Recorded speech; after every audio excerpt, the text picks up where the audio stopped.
کے لیے امامت فرما رہے ہیں، تمام جانسار صحابہ آپ امامت فرما رہے ہیں، آپ ابتدا میں نماز ادا کر رہے ہیں، سجدے کے عالم میں ہیں، کہیں نہ کہیں سے سرکار امام حسین پاک آتے ہیں، آنے کے بعد میں سجدے کے عالم میں اپنے نانا جان کے پشت انور پہ بیٹھ جاتے ہیں۔ کہہ دو سبحان اللہ۔ پشت انور پہ بیٹھ گئے، بات آگے بڑھائی جا رہی ہے۔ پشت انور پہ جیسے ہی بیٹھتے ہیں، میرے آقا امام الانبیاء نے سبحان ربی الاعلیٰ کی تسبیح کو بڑھا دیا، ایک بار نہیں، 3 بار نہیں، 5 بار نہیں، 10 بار نہیں، بلکہ امام الانبیاء آپ کے نانا جان 40-50 بار نہیں بلکہ 72 بار، 72 یعنی 72 بار تسبیح کو سجدے میں دراز کر دیا، تسبیح بڑھا دی۔ نماز پھر جب آپ نیچے اترے، آپ نے سجدے سے سر کو اٹھایا، نماز سے فارغ ہوئے،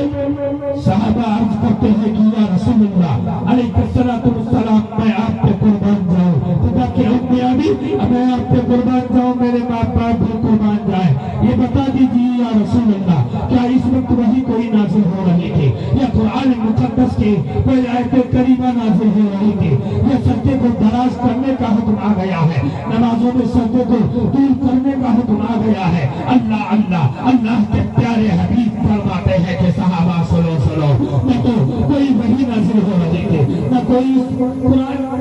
کریمہ نازل ہو رہی تھی، نہ سجدے کو طویل کرنے کا حکم آیا ہے، نہ سجدے کو لمبا کرنے کا حکم آیا ہے، نہ سجدے کو دراز کرنے کا حکم آیا ہے، لیکن میری پشت انور پہ میرا نواسا حسین موجود تھا، میرے دل نے یہ گوارا نہ کیا کہ میں سجدے سے سر کو اٹھاؤں، میرا بیٹا زمین پہ گر جائے، میں سجدے سے سر کو اٹھاؤں، میرا بیٹا زمین پہ پھسل کے گر جائے، اس لیے میں نے آج اپنے نواسے کے لیے 72 بار تسبیح کی، تو تسبیح کو دراز کیا ہے، تسبیح کو پڑھا ہے، اس لیے کہ میدان کارزار ہوگا، میدان کربلا ہوگا، قوم ظالمین اور کاروں کا وار ہوگا، اس دن جو ہے میرا بیٹا نواسا، میرا نواسا امام حسین جو ہے، ایک نہیں دو نہیں، ایک تسبیح کے برابر، ایک دو تسبیح کے برابر دو، بلکہ ایک نہیں دو نہیں، 10 نہیں 50 نہیں، بلکہ اس میدان کارزار میں 72 افراد کو شہید کر کے میرے دین کی حفاظت فرمائے گا، میری امت کی مغفرت فرمائے گا۔ یہی تو امام حسین ہے، یہی تو مولا حسین ہے، جن کا درجہ کیا ہے، جن کا مرتبہ کیا ہے۔ شاعر کہتا ہے کہ کونین میں بلند ہے رتبہ حسین، کونین میں بلند ہے رتبہ حسین کا، پیشو زمین سے عرش تک سہرا حسین کا، بے مثل ہے جہان میں کنبہ حسین کا، اور سلطان دو جہاں ہے نانا حسین کا۔ آؤ میں آپ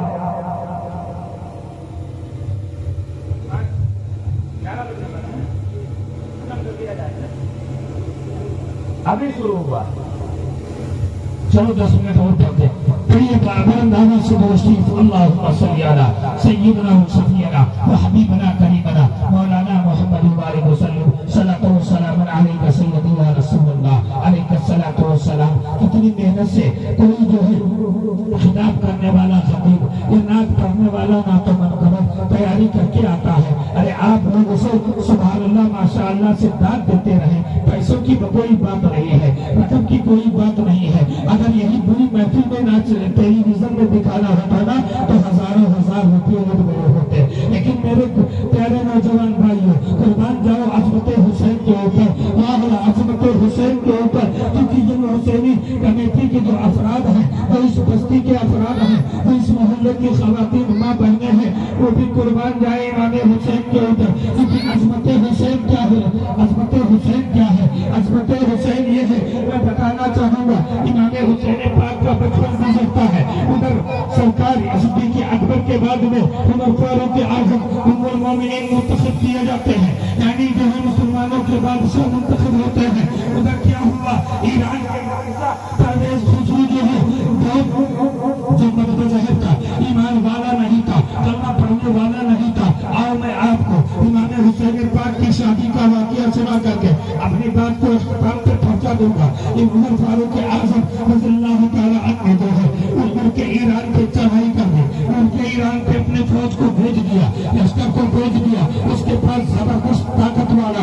دیش تھا، سپر پاور تھا، سپر فل تھا، بڑے کی طاقت والا تھا، میرے پیارے ان کے ایران کا بادشاہ پرویز خسرو تھا. اس نے جو ہے جب ابو کی عرب سے لشکر پہنچتا ہے وہاں جنگ و جہاد کیا جاتا ہے، لیکن میرے آقا نے جب اپنا پیغام بھیجا تھا یہ کیا ہے